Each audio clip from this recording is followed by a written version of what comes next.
¿Cansado de la desinformación en salud? ¿Confundido por tantos mitos? Aquí en Hablemos Claro con la doctora Diana, la salud deja de ser un misterio para convertirse en un tema que todos podemos comprender. Prepárate para interactuar con los especialistas más destacados, sin tecnicismos y hablando claro sobre todo lo que importa para tu bienestar. Hola, hola a todos los amantes de la vida saludable, bienvenidos una vez más a su programa Hablemos Claro con la doctora Diana. Soy Diana Giraldo, cirujana plástica, subespecialista en oncología y estoy feliz porque nuevamente, como todos los viernes, ha llegado la hora más saludable de toda la semana. El programa de hoy es un programa diferente porque lo vamos a hacer de manera virtual, ya que vamos a entrevistar a una subespecialista que vive en otra ciudad, ya que no contamos con esa subespecialidad desafortunadamente en Ibagué o en el Tolima, pero afortunadamente podremos acceder a ella de manera virtual porque está atendiendo virtual, ya van a saber de qué se trata. El tema es muy interesante, vamos a saber y hablar de cómo marca la infancia el desempeño en general y la salud mental de nosotros en la vida adulta. Cómo esos primeros años de vida son fundamentales para nuestra salud mental, para la formación de nuestra personalidad, para el desempeño académico, para cómo respondemos y para todas nuestras conductas en la vida diaria. Y sobre todo, ¿qué podemos hacer los padres para ayudar a nuestros niños a desarrollarse a lo largo de su infancia y para que sean unos adultos sanos y felices? Y para esto hemos invitado a la doctora Marta Catalina Miranda. Ella es médica general egresada de la Universidad Javeriana, es médica especialista en psiquiatría egresada de la Universidad del Rosario, es subespecialista en psiquiatría infantil, también egresada de la Universidad Javeriana, y tiene formación en terapia cognitivo-conductual. Entonces, como pueden ver, es la persona ideal para hablar de este tema tan fundamental. Doctora Marta, bienvenida y muchísimas gracias por aceptar nuestra invitación. Hola Diana, muchas gracias por invitarme acá al programa. Bueno, doctora Marta, uno escucha mucho decir, y de hecho, pues también en el entorno familiar de uno hay una creencia, y es que en el vientre los niños pues no están entendiendo absolutamente nada, no escuchan, en la infancia no entienden todo lo que a uno le pasa en su vida de la infancia, pues uno se le olvida y no se acuerda de nada, entonces que estos años no son tan importantes para construir esa personalidad. Pero como todo eso ya sabemos, de acuerdo a la neurociencia, a todos los estudios recientes, que esto es falso y que realmente la infancia sí es fundamental y que en esta etapa se construye algo que se llama el inconsciente. Entonces, creo que lo primero es entender un poco qué hace la psiquiatría infantil y su importancia en los niños sanos y en los adultos sanos. Es entender un poco más, doctora Marta, que esta especialidad no solamente trata niños con trastornos psiquiátricos, sino que es una especialidad preventiva para tener adultos sanos mentalmente y adultos felices. Sí, Diana, lo que dices es cierto. En general, en psiquiatría no necesariamente tiene que ir la gente para que uno le dé una medicación como tal, sino que muchas veces de las cosas que se prescriben dentro de la psiquiatría son, por ejemplo, un estilo de vida más sano en cuanto a la manera de dormir, la manera de comer, la manera de relacionarse con los demás y de todo lo que has estado hablando de cómo los primeros años influyen en los niños, pues realmente sí son años en donde puede que no nos acordemos de eso, pero todo eso queda guardado en otro lugar de nuestro cerebro que pues digamos que desde hace, pues desde que Freud empezó a describirlo, pues se llama el inconsciente. Antes de eso, en realidad la psicología abordaba más que nada los temas del consciente. Hoy en día aborda los temas pues digamos, a partir de Freud se empezó a hablar de la metapsicología, es decir, meta quiere decir más allá, y es hablar de más allá del consciente, y qué hay más allá es un poco como toda la discusión que abarca el inconsciente. Bueno, doctora, y aclarémosles entonces a todos aquellos que nos están viendo estos términos tan comunes, pero a la vez tan complejos. ¿Cuál es la diferencia entre ese consciente, inconsciente y subconsciente?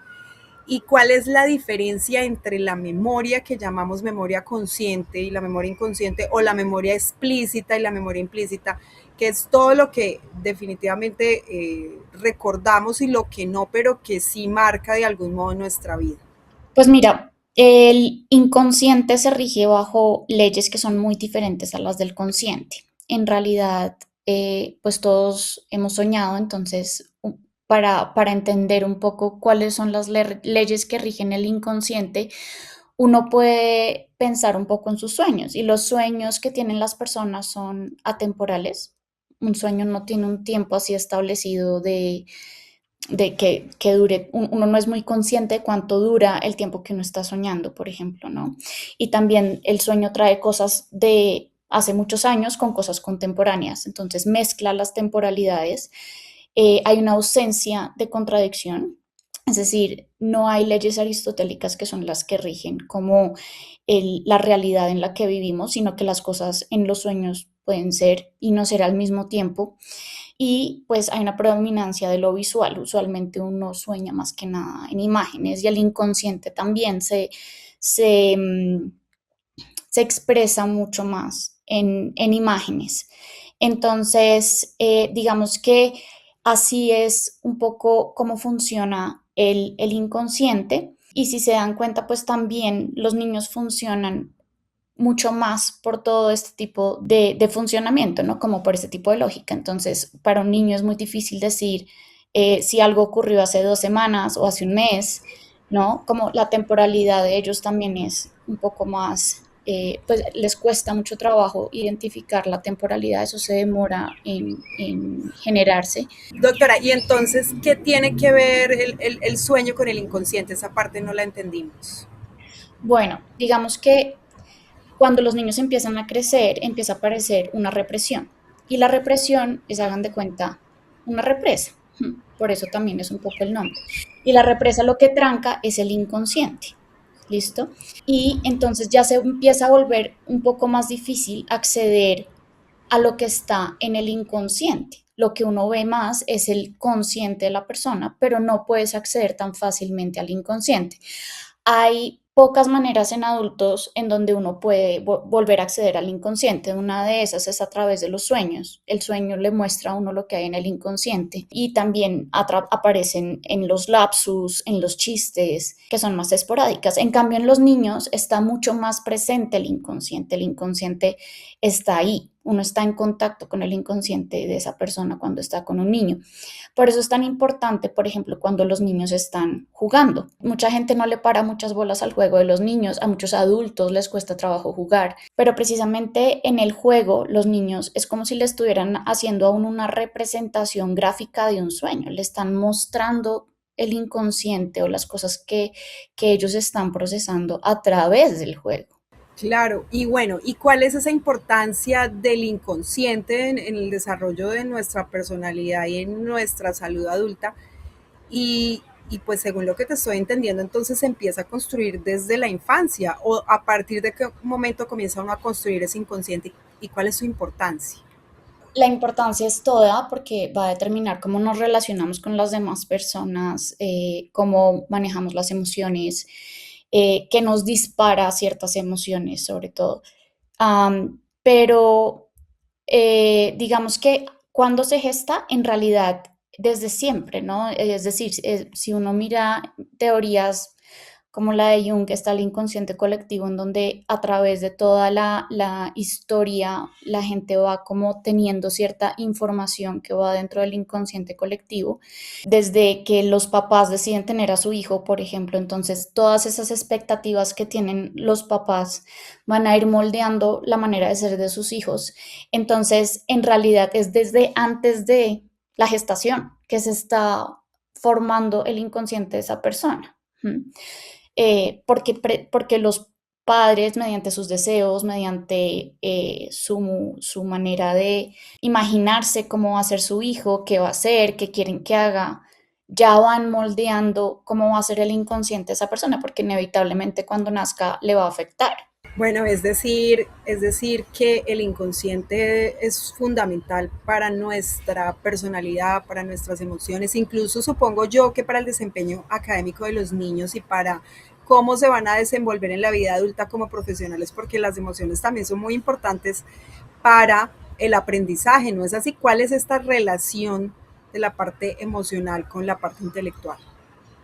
Claramente, es muy importante la parte inconsciente en este sentido porque toda la parte emocional va a tener que ver con qué tanta atención le puede poner a uno, pues uno a ciertos temas. Entonces, a veces uno se pone a leer algo aburridísimo y que a uno se le quede eso, pues de pronto uno se lo aprende con mucho trabajo de memoria como para el examen, pero si uno no le pone emoción, si no es algo interesante para uno, pues es mucho más difícil que eso se quede en la memoria a largo plazo, ¿no?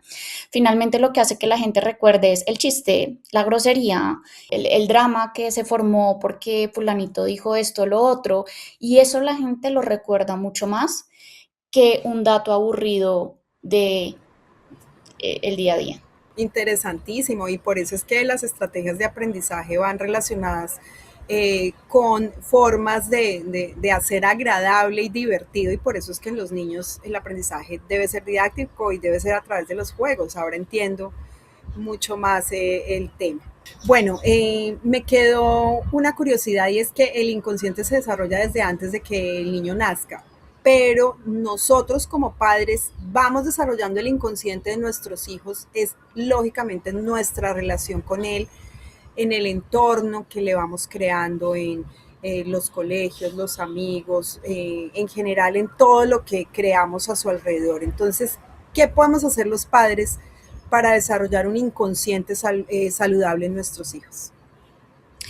Yo creo que sobre todo protegerlos, ¿sabes? Como ser figuras a donde ellos acudan con tranquilidad, con que se sientan amados y protegidos por su entorno y por los adultos los que están ahí para ellos, es súper importante. Y a la vez saber dejarlos ir y confiar en ellos y que vayan pudiendo relacionarse adecuadamente con el mundo exterior. O sea, tampoco es como no te tengo aquí, no puedes hacer nada porque te va a pasar algo muy malo afuera, porque el chico también empieza a entender como, uy, entonces el mundo es muy peligroso y no puedo hacer nada, ¿no? Entonces es como la relación sana entre poder proteger y dejar ir, lo que hace que la gente también sea sana. Bueno, y estamos en un punto muy interesante de esta entrevista, porque yo creo que es la parte difícil. Es la parte difícil para nosotros como padres saber las edades, los momentos en los que debemos hacer un equilibrio entre independencia y protección, cuándo soltar, cuándo no, cuándo ese cuidado y ese demostrarle a nuestros hijos afectos sobrepasa esa línea y nos volvemos de pronto muy consentidores, creamos hijos consentidos, sobreprotegidos, dependientes, que de pronto no tienen tolerancia a la frustración. ¿Cómo hacemos para identificar esa línea tan delgada entre estos aspectos? Es donde yo creo que tú como psiquiatra infantil nos puedes ayudar. Mm. Bueno, es una pregunta súper complicada. En realidad, em, no es tan fácil saber en dónde está la línea y yo creo que depende un poco de cada persona y de cada niño y de saber un poco cuáles son las dificultades que tiene esta persona. Pero yo creo que más que nada no es la manera de proteger a alguien, muchas veces no es limitarle el conocimiento o limitarle el acceso a ciertas actividades, sino más formarlo para que esté preparado, por ejemplo, no sé, hablando, por ejemplo, de salud sexual. Entonces, un poco, se trata un poco como de poder hablar este tipo de cosas con chicos para que cuando llegue el momento, pues estén más preparados para ese momento. Si ustedes se dan cuenta, pues en realidad en generaciones anteriores se hablaba muy poco de la sexualidad de las personas. Entonces, pues darle conocimiento a la gente para que esté preparada para ese momento es más sano a no decirle nada, porque eso igual podría generar un embarazo adolescente, ¿sabes? Como si la persona no sabe que esto puede ocurrir, no tiene el conocimiento suficiente puede llegar a pasar, ¿no? Entonces, preparar a los niños para que poco a poco puedan ir evolucionando es como la manera adecuada de hacerlo. Bueno, eso es un tema muy común y que de pronto los padres muchas veces no sabemos esa línea y es cuando nuestros hijos lloran frecuentemente manifestando incomodidad, cuando son muy consentidos, cuando hacen pataletas. ¿Cómo saber? Porque se supone que para crear un inconsciente saludable en nuestros hijos nosotros debemos acudir, debemos demostrar protección, debemos estar ahí presentes para ellos. Pero ¿cómo saber esa línea exacta o cómo saber cuál es la forma adecuada de hacerlo sin volverlos malcriados, sin volverlos dependientes? Es bastante difícil, ¿no, doctora? Súper complicado. En realidad es importante lo que tú estás diciendo de sí estar ahí para ellos. Los niños tienen muchas dificultades para poder calmarse ellos mismos. Todavía no tienen los dispositivos necesarios en su mente para poder calmarse. En realidad, los niños tienen muy poca capacidad de autorregulación. Necesitan del adulto que los cuida, que esté ahí para ellos y que los tranquilice. A ellos les cuesta mucho trabajo calmarse. Entonces de ahí la importancia que tengan papás calmados, que los calmen y que los puedan tranquilizar. Se vuelve muy complicado cuando son papás eh, que en vez de tranquilizarlos, entonces les pegan o los tratan mal, porque en O ese les momento, están diciendo que no lloren, o están todo el tiempo pues como cohibiendo esa manifestación de las emociones de los niños, ¿no? Y a partir de qué, o sea, hasta qué edad sucede esto, pues que ellos no tienen como esa capacidad de autorregularse, y a partir de qué edad uno ya debería como dejarlos, que ellos aprendan a regularse solos. pues yo creo que es una capacidad que ya a partir de que los niños tienen, pues en un niño normal, pongámosle 7 años, 8 años, ya son más capaces de estar más solitos. De hecho, pues es la edad en que ellos ya entran al colegio y eso no significa que esto esté del todo resuelto. Y pues yo creo que si fueron buenos papás, en realidad eso hace que más adelante también sean un confort para uno, incluso adulto. Hace un poquito me pasó a mí que me quedé en un ascensor como 1 hora dentro del ascensor y nadie me podía sacar. Y a mí lo que más me reconfortó fue que mi papá me dijera, que llegara mi papá. Y dije, ya, mi papá va a pelear hasta el infinito hasta que me saquen de aquí.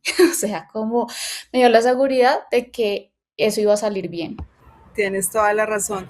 He escuchado a algunos padres decir que cuando el niño está, digamos que en su momento de crisis, de rabia, eh, digamos que existen unas estrategias que uno utiliza como para evitarle la rabia al niño y es distraerlo, mostrarle el juguetico, mostrar el pajarito, es decir, cambiarle como el chip, como que cambiarlo de un momento a otro, desconectarlo de esa causa que le está dando la rabia para que el niño no, digamos que de cierto modo se controle, pero también he oído decir que esta estrategia no es tan saludable porque de cierto modo lo estás sacando de, digamos que el problema y lo estás enseñando a evadir las situaciones y que deberías dejarlo allí y ayudarlo y enseñarlo a que controle su frustración y su ira en vez de sacarlo del escenario a otro escenario.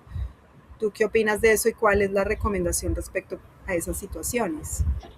Pues yo creo que la ira en general y la irritabilidad inicialmente puede ser un buen mecanismo, sacar a la persona de eso mostrándole otra cosa. Incluso uno cuando está bravo también le sienta bien como salir y caminar un poquito, respirar, pensar las cosas.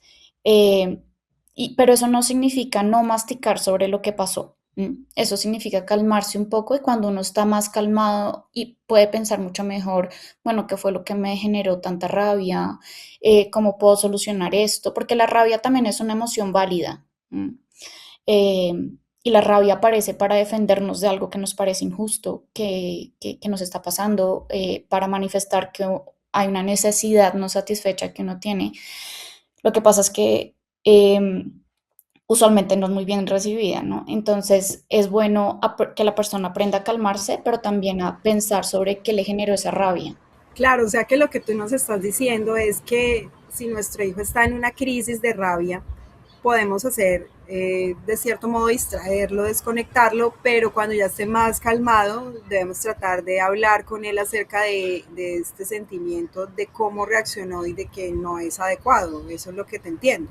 Exactamente. En ese momento, los chicos, es difícil que los chicos respondan frente a lo que sucedió o frente al comportamiento que tuvieron, precisamente porque las emociones están demasiado en como a flor de piel, ¿no? Entonces, incluso en adolescentes, eso también le pasa mucho a los adolescentes muchas veces se ven como adultos, pero en realidad la capacidad de hablar y de manifestar qué es lo que les está pasando muchas veces eh, es insuficiente porque se abruman con la emoción.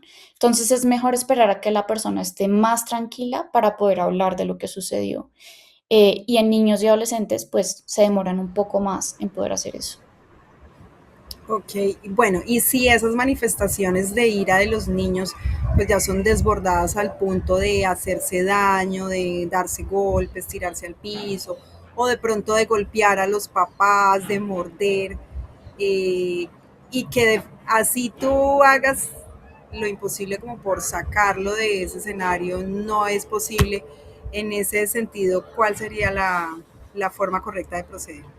Bueno, muchas veces el contacto físico puede ayudar. ¿M?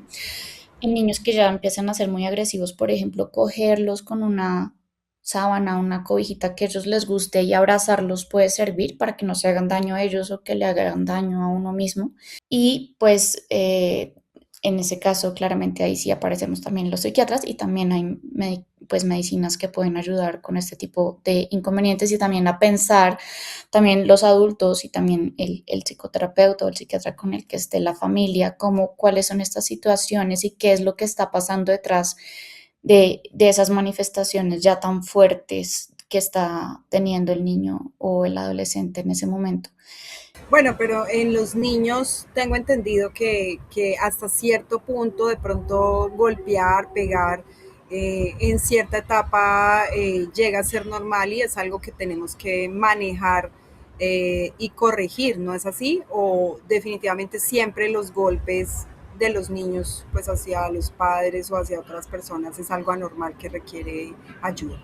No siempre. Digamos que si es algo recurrente o en donde ya de verdad está generando mucho daño en su entorno, pues sí es definitivamente necesario eh, que haya una consulta. Si es un episodio aislado o realmente pues no fue algo grave. O sea, mucha gente, por ejemplo, cuando se equivoca empieza a decir, ay, Dios mío, ¿no? El niño de pronto se hace como, pero si nos está haciendo mucho daño, no sé, algo recurrente, pues sí, definitivamente, pues no sería como una razón para consultar. Pero si está generando daños o es muy recurrente, pues sí.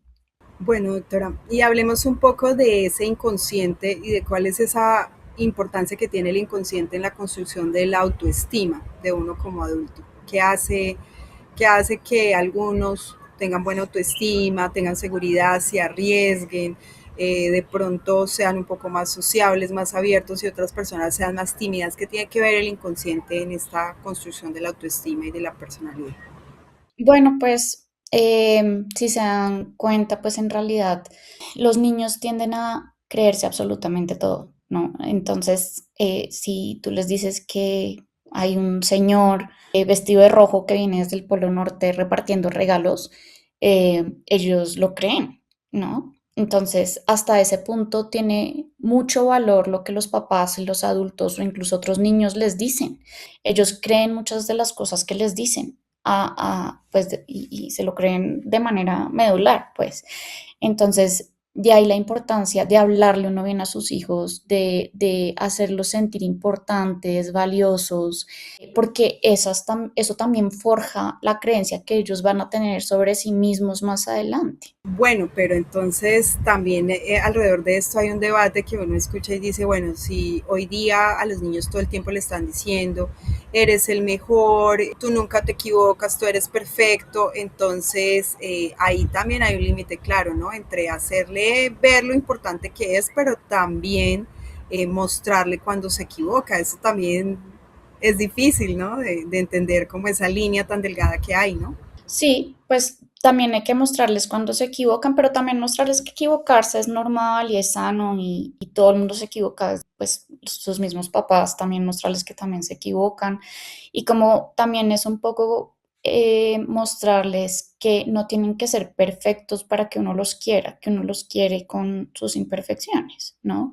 Y que son perfectos así como son, con sus imperfecciones. Supremamente importante lo que estás diciendo porque pienso que esa es la línea, ¿no?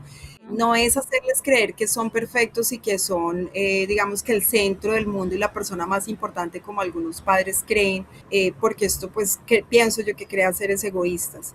No, es hacerles ver que son queridos, son amados y son respetados aún con sus imperfecciones, con sus equivocaciones, con sus defectos, pero siempre hacerles ver cuando están equivocados es fundamental. Y creo yo que eso que estás diciendo es como esa línea que hay entre la autoestima y de pronto una crianza egocéntrica, ¿no es así? Sí, claro. O sea, un chico que sabe que no lo van a dejar de querer porque cometió un error, pues va a ser mucho más fácil que él lo admita, como, oye, me equivoqué, me pasó esto, ¿no? Y qué importante es que las personas puedan hacer eso incluso después cuando son adultos, porque muchas personas quedan con la creencia de, hey, si yo hago esto, entonces significa que no me van a querer y ahí se empiezan a forjar pues muchas mentiras y muchas cosas para pretender ser cosas que de pronto no, ¿no?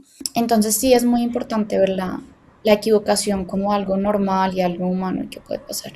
Y eso que dices también va para nosotros los padres, ¿no? Qué importante es que los padres seamos capaces de reconocer errores frente a nuestros hijos, ¿no? Y pienso que los niños de pronto aprenden más del ejemplo que de las cosas que nosotros les digamos, ¿no es así? Sí, totalmente de acuerdo. O sea, los niños también se están fijando en qué es lo que el papá está haciendo, la mamá está haciendo. Entonces el papá les dice no coman dulces y él se la pasa comiendo un montón de dulces, pues es complicado que el niño haga caso. Y más adelante, peor, ¿no? Si el papá fuma, entonces, O el pues, tema de las redes sociales, los papás que no dejan, o de los celulares que no dejan que los niños vean pantallas, pero están pegados del celular claro. todo el día, tampoco están dando ejemplo, ¿no es así? Bueno, doctora, y acá tú nos estás diciendo que los niños se creen todo lo que les decimos y que es muy importante la forma en la que les hablamos. He escuchado también que todos aquellos mensajes que nosotros queremos que los hijos creen y tengan grabados en su inconsciente, que es como de cierto modo esa voz interior que van a tener ellos en su futuro y que los va a guiar, deberían repetirse. Y entre más se le repita ese mensaje a los niños, más queda grabado en ese inconsciente. ¿Esto es cierto?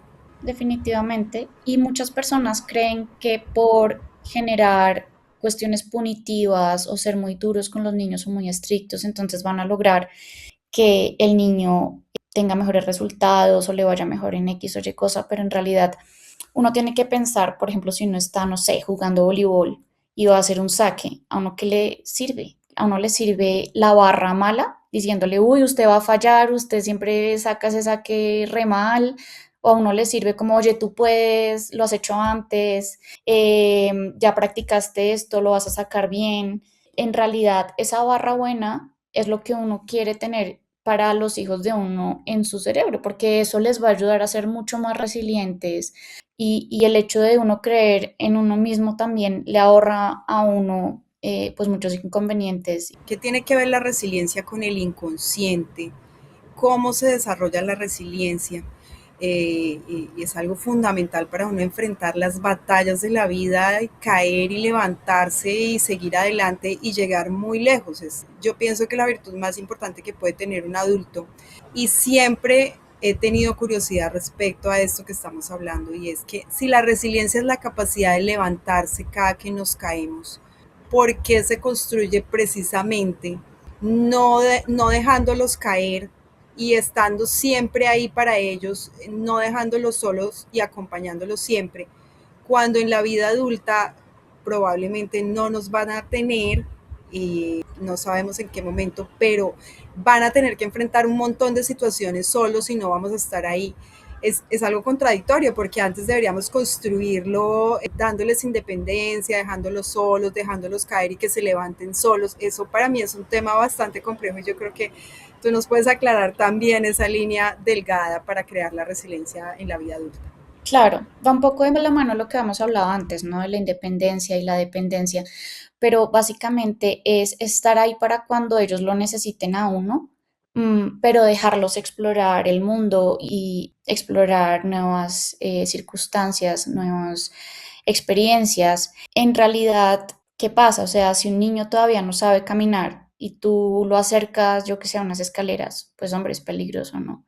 Entonces, es un poco como también saber el momento en donde van a estar preparados para X o Y cosa, para no, porque si tienen una mala experiencia por no estar preparados para algo, pues también eso les va a generar muchas inseguridades. Entonces es un poco como prepararlos para cuando vengan las nuevas experiencias que uno sabe que van a llegar en determinado momento, lo que les puede ayudar y pues irles confiando a hacer cosas que ellos ya pueden hacer. Entonces, no sé, si el niño ya se sabe vestir, ¿qué haces vistiéndolo a los 10 años? ¿No? Como el niño tiene que vestirse entonces él. O si él ya sabe, no sé, seleccionar la ropa para meterla a la lavadora, dejarlo que lo haga él, ¿no? Porque en la medida que uno les confíe ciertas actividades, también uno les está diciendo como, oye, yo confío en ti, en que lo puedes hacer. Los niños que uno sobreprotege demasiado, entonces también son muy inseguros con sus cosas, porque dicen, bueno, si mi papá piensa que yo no soy capaz todavía de hacer las cosas, significa que de pronto de verdad no soy capaz, ¿no? Llega la consulta con el experto, un espacio para resolver dudas sobre tu salud con los especialistas. Bueno, y ya hemos llegado a la sección de ustedes, las personas que nos están viendo y escuchando hasta ahora. Por favor, hagan todas las preguntas que tengan para la psiquiatra infantil, para la doctora Marta, a través de nuestras redes sociales Instagram y Facebook, @DianaGiraldoMD, y por YouTube y TikTok, @doctora Diana Giraldo MD. Ya tenemos algunas preguntas. Laura por Instagram pregunta, ¿por qué mi hijo recuerda únicamente los momentos malos de la infancia y no los buenos? Bueno, pues tocaría revisar, o sea, no necesariamente es algo malo, pero sí sería bueno que tuvieran una cita con alguna psicóloga o incluso por psiquiatría, porque pues uno cuando se está sintiendo mal suele recordar más las cosas malas que le han sucedido. Pero es cierto que uno recuerda más los eventos traumáticos de la infancia que las cosas buenas, ¿no es así? Porque No, marcan más la parte emocional, o no es cierto? no necesariamente, muchas cosas que son difíciles de procesar, de hecho, quedan reprimidas para el bien de uno. Son cosas complejas que uno vivió, duras, y entonces queda reprimido. Por eso muchas veces dicen que todo pasado fue mejor, ¿no? Porque uno muchas veces borra las cosas fuertes que pasaron como mecanismo para estar bien en el presente. O sea que lo habitual sería recordar solamente las cosas buenas. Bueno, entonces, Laura, a tu pregunta sería bueno de pronto que tu hijo asistiera a una consulta. La doctora Marta, entiendo que hace consultas virtuales, doctora, ¿no es así? ¿Cómo se puede acceder a una consulta de valoración contigo? Pues yo creo que las consultas virtuales sobre todo se pueden hacer con los papás y empezar a hacer una consulta virtual. En caso de los adolescentes, algunos también tienen una capacidad importante para hablar y se puede hacer una consulta virtual de una buena manera. Es muy difícil hacerla con niños, o sea, es difícil ya la valoración de los niños como tal, hacerla de manera virtual. Yo muchas veces veo a los papás en línea y después veo a los niños de pronto algún día que vienen a Bogotá por hacer X o Y vuelta, entonces veo a los niños en el consultorio. Bueno, pero ese primer acercamiento y esa primera consulta con los papás se puede llevar a saber si se requiere una terapia o si definitivamente pues es una situación normal y pues solamente en algunas situaciones abordar a los papás solamente. ¿Y cómo se puede acceder? ¿Cuáles son tus redes sociales, tu línea telefónica? Pues yo estoy en Doctoralia, me pueden buscar en Doctoralia, me pueden buscar en Google Business también están mis redes. Mi teléfono es 310-570-0607 y pues nada, yo estoy muy pendiente en el WhatsApp, soy mi propia secretaria, entonces ahí estaré pendiente para cualquier persona que me quiera contactar. Bueno, súper interesante poder acceder directamente a la doctora para todos los casos que necesitemos con nuestros niños. Nos acaba de dar su teléfono. Doctora, muchísimas gracias por abrirte de ese modo. Ya saben los oyentes que quieran asesoría, que quieran de pronto saber si están haciendo si están cometiendo algún error en la crianza con sus hijos, pues qué mejor que asesorarnos o asistir a una consulta con una psiquiatra subespecializada en psiquiatría infantil. Tenemos algunas preguntas más acá. Tenemos a Carlos en Facebook que nos pregunta, ¿es verdad que los niños absorben todos nuestros problemas y todo el estrés de los padres? Tal vez no todo, yo creo que los papás hacen bien también en no impregnar mucho a los niños con todas las dificultades que están pasando en lo económico o de pronto ellos como pareja, porque son cosas que no le competen tanto a los niños y como les decía, los niños no se autorregulan tan fácilmente, entonces es bueno cuando uno mismo ya ha digerido qué fue lo que le pasó y uno está más tranquilo al respecto, podérselo comentar o explicar con tranquilidad, porque no significa que ellos no lo vayan a entender, sino que sí hay que manifestarles lo que está pasando de manera más tranquila. Bueno, ¿y cuál es la línea delgada entre no discutir frente a ellos y tratar de evitarles, digamos que todas esas situaciones de estrés y enseñarles de pronto por aislarlos de los problemas a huir de los conflictos y a no enfrentar los problemas que presentan en su vida? Pues yo creo que sí son temas que son muy difíciles o temas dentro de los cuales uno tiene una emoción muy fuerte, sí se deben discutir de manera aislada. Ahora hay cosas que uno puede discutir de manera más tranquila y pues esas cosas también se pueden discutir con los niños ahí. Pero ya cuando son cosas que yo creo que son difíciles para uno mismo o que son temas que no son apropiados para niños, como, no sé, temas de violencia, temas, no sé, por el país en el que vivimos o temas sexuales, pues en realidad no tienen por qué oír nada de eso. Bueno, aquí pregunta Andrea en Instagram, ¿los gritos dejan secuelas emocionales? Precisamente sí, de ahí un poco la idea que planteaba de poder hablar con ellos con tranquilidad, porque los adultos precisamente son ese refugio para los niños para poderse regular y teniendo ellos dificultades para regularse. Entonces, la manera de ser un buen papá también es ser como ese refugio y ese lugar seguro para los hijos de uno y no que los chicos estén esperando que cuando algo pase o que el contacto con el adulto sea un grito.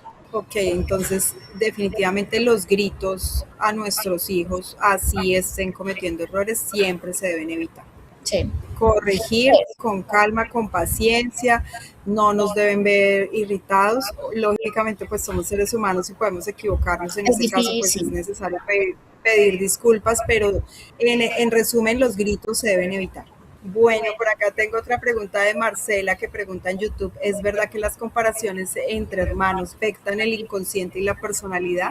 Sí, definitivamente sí. Las comparaciones yo creo que los papás siempre las deben evitar. O sea, para los niños es muy incómodo que los estén comparando con el hermano o la hermana. Los papás deben intentar entenderlos como individuos aparte, ¿m? Porque lo son, además. Pero el hecho de tener un hermano es el mejor regalo que le pueden dar a uno los papás. Eso va a hacer que uno sea mucho más tolerante, que uno pueda compartir, y también les enseña mucho a convivir con pares, o sea, niños que no han tenido hermanos tienen muchas dificultades para relacionarse después con sus amigos. Bueno, y la última pregunta, ¿cómo influye el divorcio de los padres en el inconsciente y en la salud mental de los niños a futuro? Bueno, pues es una pregunta difícil porque las separaciones son muy diferentes y en ese sentido pueden afectar de diferentes maneras el inconsciente de los niños, también dependiendo del momento del desarrollo en el que se dé la separación como tal. También porque, como les contaba, los papás deben ser como un techito que proteja al niño y al inconsciente del niño de todo lo que pueda surgir. Entonces, cuando ese techito se abre de cualquier manera, pues permite que se le entre lluvia, ¿no? Y en ese sentido que el niño genere ansiedades o estreses de diferentes maneras. Ahora, esto no significa no separarse, ¿no? Creo que si la relación es malsana, a veces te hace más daño cuando los papás no se separan. Creo que lo importante es que a pesar de que los papás se separen, puedan ser un buen equipo y puedan trabajar en conjunto para criar a ese ser humano. A continuación exploraremos la vida y las pasiones de quienes cuidan de nosotros en Más allá de la bata blanca. Bueno, doctora, y hemos llegado a la sección detrás de la bata blanca para conocerte un poquito más como ser humano y a propósito del tema que estamos tratando. No sé si como especialista, como madre, como tía, como hija, ¿hay alguna experiencia que haya marcado y la pauta que de pronto te hayas hecho escoger la carrera o la forma de ejercer la carrera o la forma de ver como tal la psiquiatría infantil? Bueno, pues yo tengo un primito que es como 26 años menor que yo, entonces tengo una relación muy especial con él y jugamos mucho los dos. Y bueno, yo ya había decidido estudiar psiquiatría infantil incluso cuando él estaba chiquito, pero en realidad sí ha sido una relación que me ha marcado mucho en la manera de entender también cómo funcionan los niños y el amor tan grande que ellos pueden tener con otras personas. Me pasó, por ejemplo, hace un par de navidades que estaba más chiquita, entonces le preguntaron que él qué quería de Navidad, y abriendo las puertas a cualquier cosa que quisiera, ¿no? Como que era lo que quería pedir. Él me dice Tata, entonces dice, yo quisiera pasar un día con Tata y que Tata sea feliz. Entonces sí, es como le muestran a uno también como el amor más tierno y más incondicional que hay. Qué hermosura, y hubiera podido pedir el cielo y pide tu felicidad. Qué lindo, qué hermoso. Así son los niños, así son los niños. Mm. Bueno, ¿y alguna experiencia con algún paciente que, no sé, que te haya marcado, que hayas llegado de pronto muy triste a tu casa o que te haya tocado de manera especial? Casos así muy particulares, tuve un paciente oncológico, de hecho, que falleció y tuvimos como una relación terapéutica muy bonita. Fue duro porque fue a hacer psicoterapia y vincularse mucho con una persona que sabía que iba a morir de manera, pues, no inmediata, pero sabía que no le quedaba mucho tiempo de vida cuando lo conocí. Y yo creo que con este tipo de pacientes lo que aprendí es que las personas precisamente se bloquean mucho cuando saben que, no, que a esa persona no les queda mucho tiempo de vida porque saben que después van a tener que hacer un duelo cuando fallezcan. Y por eso muchas veces los pacientes de oncológicos, pediátricos son muy serios y muy reticentes a las demás personas, pero es que también han recibido lo mismo del personal que muchas veces se está protegiendo para no. Es una barrera que ponemos nosotros los médicos y no lo había visto de ese modo, ¿no? Porque uno pues también tiene que poner una barrera porque si se apega mucho y esa persona pues va a fallecer es muy duro. ¿Y cómo lo enfrentaste? Este era un niño al que le encantaba Pokémon. Y entonces, nada, pues yo cuando era pequeña también me gustaba mucho Pokémon. Entonces le llevaba Pokémones, le llevaba cosas, me sentaba con él a ver Pokémon. Y ahí fui logrando que él se fuera abriendo. Incluso se fue abriendo con todo el hospital en general y con todo el servicio más adelante, como todo el mundo se empezó a dar cuenta que esa era la manera de entrarle. Entonces ya, por ejemplo, cuando ya dijeron, bueno, no le vamos a hacer más radioterapia porque pues ya está muy avanzado y vamos a dejar como que la enfermedad tenga su curso natural, entonces él se puso súper bravo, que porque no lo llevaban a radiología, porque los radiólogos le daban cartas de Pokémon. Eh, entonces sí, es una manera muy dulce también de ver el mundo. Él estaba totalmente metido en su mundo Pokémon. Qué linda labor esa que haces en la psiquiatría infantil. Y me imagino que has tenido experiencias muy duras y creo que esto es un tema para una próxima entrevista y que está dando muchísimo de qué hablar últimamente y es todo este tema del abuso infantil, del abuso sexual, de las violaciones, que hace poquito acá en Ibagué tuvimos una bebé. Lógicamente, pues esto está en estudio por la fiscalía, pero fue presuntamente abusada y eso es un tema muy duro y te quería preguntar, por cierto, a propósito de eso realmente marca el inconsciente de las personas y existe una forma de sanar esas heridas de la infancia en la edad adulta. Yo creo que esas de las heridas más graves que puede haber también en el inconsciente y en una persona en general, más porque en la mayoría de las situaciones también lo que uno, de los casos que a uno le llegan también, muchas veces el abusador hace parte de la familia de esa persona, ¿no? Como hace parte de su red de apoyo.